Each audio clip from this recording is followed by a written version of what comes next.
Well, a strong show by State Bank of India in the fourth quarter, profits rising 24% over the previous year, far above street estimates, NII inching up by more than 3% year-on-year. Asset quality continues to improve and advances and deposit growth was good as well. We have with us the man of the moment, Mr. Dinesh Khara, Chairman of State Bank of India, to answer all of our questions about these fourth quarter earnings. Mr. Khara, thank you very much as always for your time on CNBC-TV18. Let's start with the advances growth, pretty strong, coming in at 5% sequentially as well. Will this sustain, or what kind of target do you have for FY25, keeping in mind what kind of pipeline you have, whether that is in the private or the government sector? First of all, thank you, Ritu, very much. Thank you very much for having me on your show. Well, when it comes to the advances growth, which you have seen about 16%, as far as the domestic book is concerned, we expect to see similar trends going forward, and why we are looking at this kind of a trend is essentially attributed to the kind of growth which is expected in the GDP, and based upon that we are quite confident we will get to see similar growth right from the corporate to the SME to the retail and also in the agricultural sector. The trends are quite strong, and we have already seen that the capacity utilization has improved towards 75%.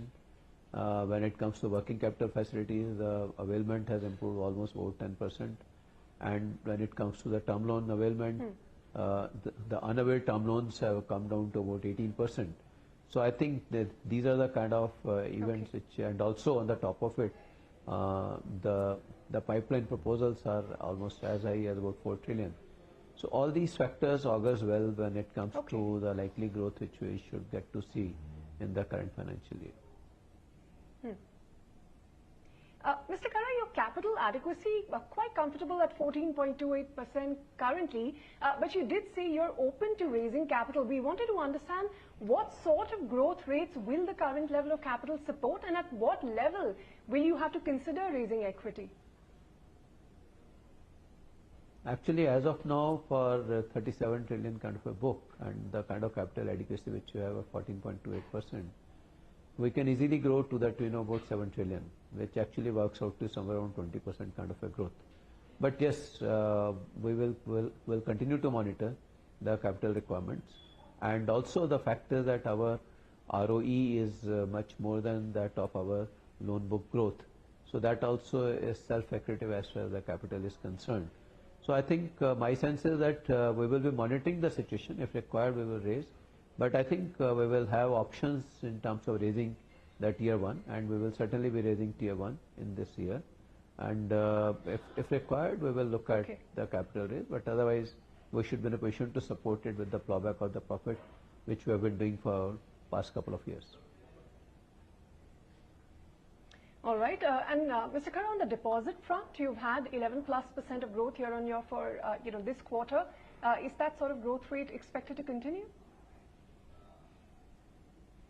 Yeah, in fact, this 11% growth, if you really look at it, our term deposit has grown by about 16%, and that is essentially attributed to we had increased our interest rate on term deposit somewhere in the month of October, and that is the reason why we are saying that our cost of deposit seems to have plateaued. And I think we are quite hopeful that we should be in a position to see this kind of a growth in deposit. And maybe we will try to inch it up further also. And for that we have got very elaborate action plan in place. Be it savings bank, be it current account, we have got adequate strategies in place to ensure that we should be in a position to improve our deposit gathering capabilities from these branches. All right, quick word on asset quality. While for a book of your size, under 4,000 crores of gross slippages is not much, but we wanted to understand where they still came from, and as far as FY25 is concerned, will we see a further improvement?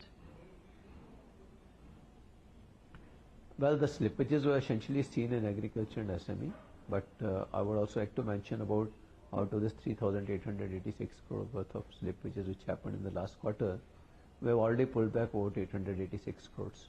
So I think I don't expect that it should be any more a challenge But yes, of course, nevertheless, we'll remain vigilant and ensure that we maintain a tight control on the slippages. Okay, and you've closed the year with the recoveries and upgrades of more than 11,400 odd crores. What is the expectation as far as FY25 is concerned? Any large accounts for which you're eyeing recovery? Well, in the year 25, we are actually not left out with many high-value accounts as far as our NPAs or our OCA book is concerned. So that is the reason why we get to see slight reduction in our recovery in the OCA, and I think that will be the trend going forward. But nevertheless, our effort will be that we should leverage all our resources and try to recover as much as possible. So that is one of the reasons that despite the fact that this year we had low value recoveries only, but still we could reach almost the level which we had done last year. So I think this will be the effort going forward as well as far as the recoveries are concerned. Mr. Khara, earlier you said that the bank has plateaued as far as the deposit cost is concerned. Keeping that in mind, the current rate regime, will you be able to support or expand these 3.3% kind of margin levels? There are a bit of uncertainties, and since our focus is always on ensuring that we underwrite the best quality assets, that's why I always believe in under promise and over delivery. So I would not like to overcommit myself, but yes, of course, that our effort endeavor is always in that direction. All right, Mr. Khara, we have to ask you what you make of RBI's draft. We understand their draft proposals on project finances where the general provisions have been raised up to 5%. If they do come into play in the current form, what have you calculated the impact on SBI would be? What kind of additional provisioning will you have to make? Because this is also retrospective in effect. No, it will actually, as of now, it's a discussion paper only, and we have yet to carry out a complete evaluation of this. But nevertheless, our broad assessment is that this 5% has to be done over 3 years period. So that will give sufficient elbow room also for the banks to really, meet the expectation. But nevertheless, as I mentioned, that it's a discussion paper, inviting the viewpoints of all the stakeholders. And considering the focus on the infrastructure, I'm sure RBI will be in a position to look at the merits of recalibrating the provisioning requirement. But let us wait and watch. As of now, it is all open for some kind of a inferences. But I would say that let us wait and watch. But nevertheless, our broad back of envelope calculation, whatever it is, it's not really something which is a cause of worry for us. Okay, but that's good to know. But from some of the players that we've been speaking to, it does seem to have somewhat of a sentimental impact when it comes to lenders looking at project financing itself, which may not augur well, for capex recovery for the country.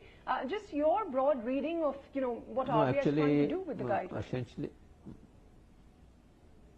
Essentially, if at all the lenders are not really giving due cognizance to the risk premiums, then perhaps they might land up into that kind of a situation. But if at all the lenders are very mindful about the kind of risk and the risk premium which is required to be there in the pricing, then it should not be as much of a worry. Okay, Mr. Khara, just a final word before we let you go. You started your remarks earlier today saying that you're glad about the fourth quarter outcome, but you're also conscious about some areas of improvement for State Bank of India. Just take us through what those areas are and what we should expect, as far as FY25 is concerned on those areas. No, our effort is that, when it comes to the CASA ratio, we have seen there's a dip from about 44% to about 41%, about 2.8% dip is there. So our effort is to shore up our savings bank account and our current account from the trade commerce industry, trust, etc. So we started investing into this kind of an activity as far as the current account is concerned, and we have already started seeing some good results when it comes to our daily average balances from the current accounts are concerned. But yes, of course, we have to stay focused, and we have to galvanize the energy of all our 22,500 branches who should contribute in terms of shoring up the deposits of the bank. All right, Mr. Khara, and we wish you all the very best with those efforts. Thank you very much for your time here as always on CNBC-TV18. Thank you very much, Ritu. All the very best. Thanks a lot.